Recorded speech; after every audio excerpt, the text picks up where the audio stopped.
नमस्कार, आप देख रहे हैं टीएफडी इंडिया। मैं हूं आपके साथ लकी कुमारी। सम्राट चौधरी की जाएगी उप मुख्यमंत्री की कुर्सी। पटना के अपशकुनी बंगले ने बढ़ाई है चिंता। उप मुख्यमंत्री सम्राट चौधरी के अपशकुनी बंगले में जाने की तैयारी है। ऐसे में अब बड़ा सवाल है कि सम्राट चौधरी की उप मुख्यमंत्री की कुर्सी छीन न जाए।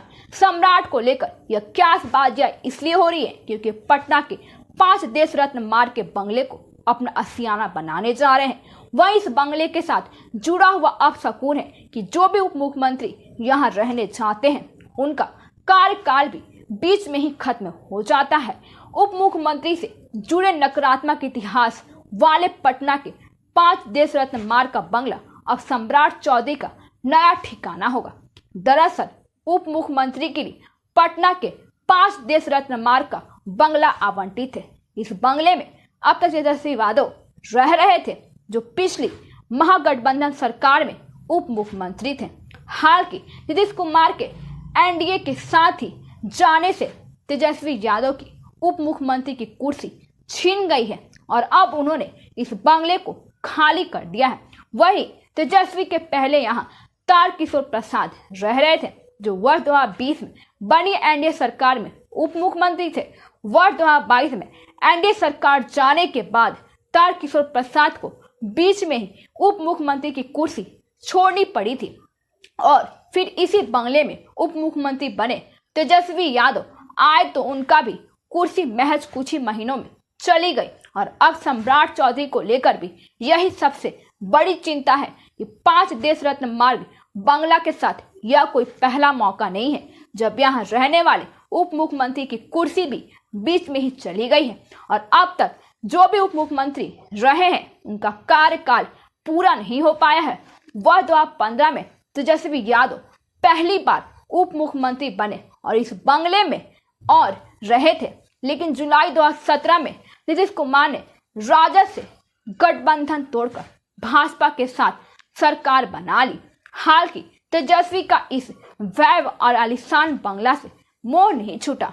उन्होंने लंबे अरसों तक बंगला खाली नहीं किया, यहां तक कि इसे लेकर वे सुप्रीम कोर्ट तक गए और 8 फरवरी 2019 को सुप्रीम कोर्ट ने तेजस्वी यादव की याचिका खारिज करते हुए कहा कि जब आप उप मुख्यमंत्री थे तब बंगला अलॉट किया गया था और अब आप उस पद पर नहीं हैं, इसलिए बंगला खाली करना होगा।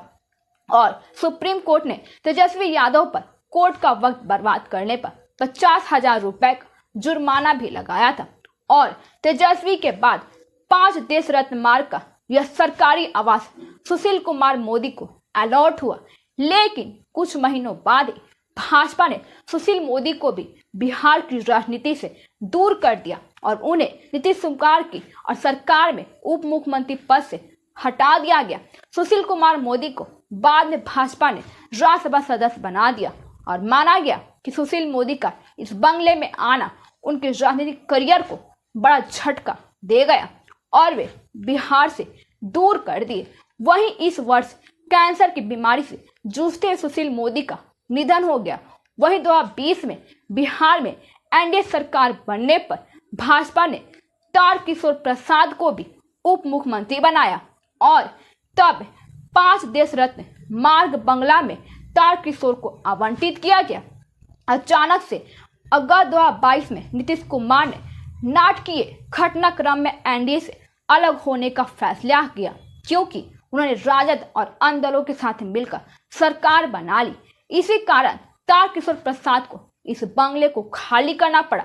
ऐसे में 5 साल के अंतराल पर 3 उप मुख्यमंत्री इस बंगले में रहते हुए अपनी कुर्सी गंवाए हैं और बाद में तेजस्वी यादव को आवंटित 5 देश रत्न मार्ग बंगला को एक तरह से अपशगुनी माना गया, क्योंकि उनकी कुर्सी भी बीच में ही चली गई।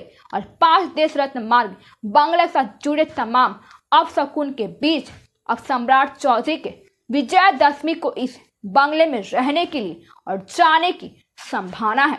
ऐसे में सम्राट को लेकर भी यह चिंता जताई जा रही है कि वह 2015 से जब भी कोई उप मुख्यमंत्री यहाँ रहकर अपना कार्यकाल पूरा नहीं कर पाए तो अब सम्राट क्या होगा और कहीं सम्राट चौधरी का भी उप मुख्यमंत्री का पद भी जल्द ही जाने वाला तो नहीं, इसलिए रियल हीरो है नीतीश कुमार। जेडीयू के कार्यकारी और प्रदेश पदाधिकारी की बैठक में जेडीयू के कार्यकारी राष्ट्रीय अध्यक्ष संजय झा ने नीतीश कुमार की जमकर तारीफ की।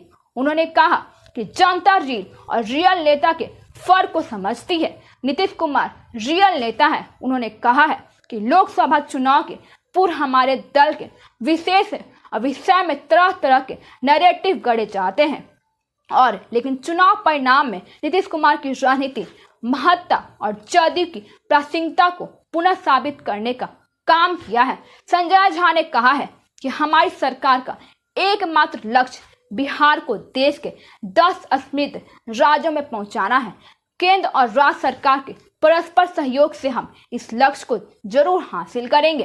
राज्य कार्यकारी की बैठक में जदयू के प्रदेश अध्यक्ष उमेश सिंह कुशवाहा ने कहा कि नीतीश सरकार की तमाम ऐतिहासिक उपलब्धियों को हमें आम जनता तक पहुंचाना है। हमें आने वाली चुनौतियों को अवसर में बदलकर मिशन 2025 के लक्ष्य को मूर्त रूप देना है। जदयू प्रदेश अध्यक्ष ने कहा है कि नीतीश कुमार ने जन सेवा के प्रति अपनी प्राथमिकता से कभी समझौता नहीं किया है। बाल विवाह और शराबबंदी जैसे समाज सुधार के अभियान की चर्चा आज देश और दुनिया में होती है। धन्यवाद। आगे की जानकारी के लिए देखते रहिए TFD इंडिया।